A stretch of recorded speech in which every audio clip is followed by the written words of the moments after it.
Hello everyone, আজকের ক্লাসে সকলকে স্বাগত। আজ আমরা ঘূর্ণিঝড় সম্পর্কে কয়েকটি তথ্য আলোচনা করব। প্রথমে আমরা আলোচনা করব ঘূর্ণিঝড় কী।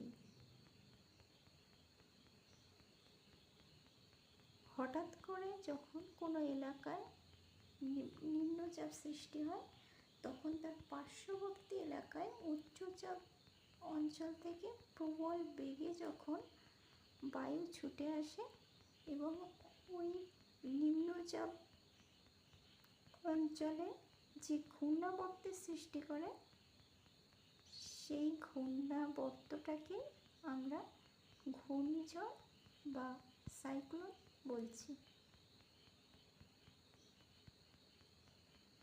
এরপর আসছে এর নামকরণ কিভাবে হয়। এর নামকরণ কিন্তু প্রথমে শুরু হয়েছিল 2004 সাল থেকে। তখন কি হয়েছিল না, তখন 8টা দেশ, নির্দিষ্ট 8টা দেশ ছিল। সেই 8টি দেশ 8টি করে নাম প্রস্তুত করে নিউ দিল্লি ট্রপিক্যাল সাইক্লোন সেন্টারে জমা করত এবং সর্বমোট 8টা দেশ 8টি করে হলে সর্বমোট কতগুলো হতো? 64টা নাম তারা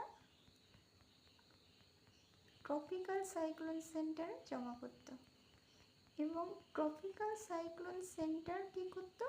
এই 64টা নামের মধ্যে প্রত্যেকটি দেশে একটি করে সর্বমোট 8টি নাম বাছাই করে তার মধ্যে থেকে একটা নাম ঠিক করত। কী হিসাবে ঠিক করত? কম অক্ষর যুক্ত এবং উচ্চারণের সুবিধা অনুযায়ী একটা নাম ঠিক করা হতো, আর সেই নামটাই কিন্তু রাখা হতো। কিন্তু বর্তমানে কি করা হয়েছে? বর্তমানে 2020 সাল থেকে যেটা হয়েছে, সেই 8টি দেশ তো আছেই, তার পাশাপাশি আরও 5টি দেশের নাম কিন্তু অ্যাড করা হয়েছে। তাহলে সর্বমোট 13টি দেশ হয়েছে। সেই 13টি দেশ বর্তমানে 13টা করে নাম জমা করছে। সর্বমোট জমা করছে 169টা নাম। এই 169টা নামের মধ্যে একটা নাম সিলেক্ট করা হচ্ছে বর্তমানে। এভাবেই ঘূর্ণিঝড়ের নামকরণ হচ্ছে। এরপর আসবো আমরা নামকরণের সঙ্গে কোন কোন দেশ যুক্ত, সেই দেশগুলোর নাম কি সেটাও আমাদের জেনে রাখা ভালো। এটা পূর্বে যে 8টি দেশের নাম আছে, সেই 8টি দেশের নাম প্রথমে আমরা জানি। সেই 8টি দেশের মধ্যে ভারত তো আছেই, তার পাশাপাশি আছে বাংলাদেশ, মালদ্বীপ, Oman, Myanmar, Sri Lanka, Pakistan, Thailand.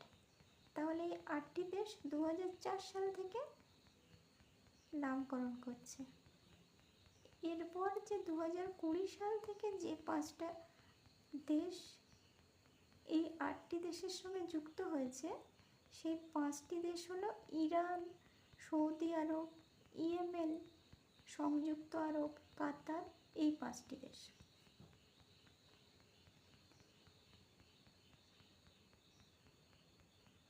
এরপর দেখব রিমাল কবে কোথায় আছড়ে পড়েছিল।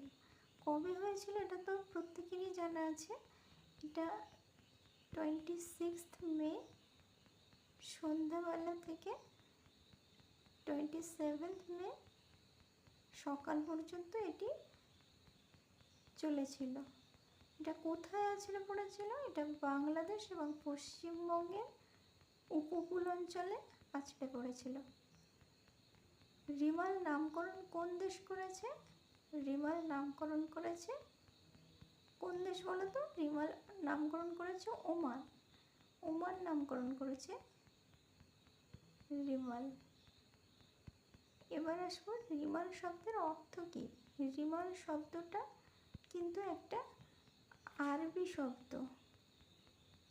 আরবি শব্দ অনুযায়ী আরবি শব্দ অনুযায়ী এই রিমাল শব্দের অর্থ হচ্ছে বালি।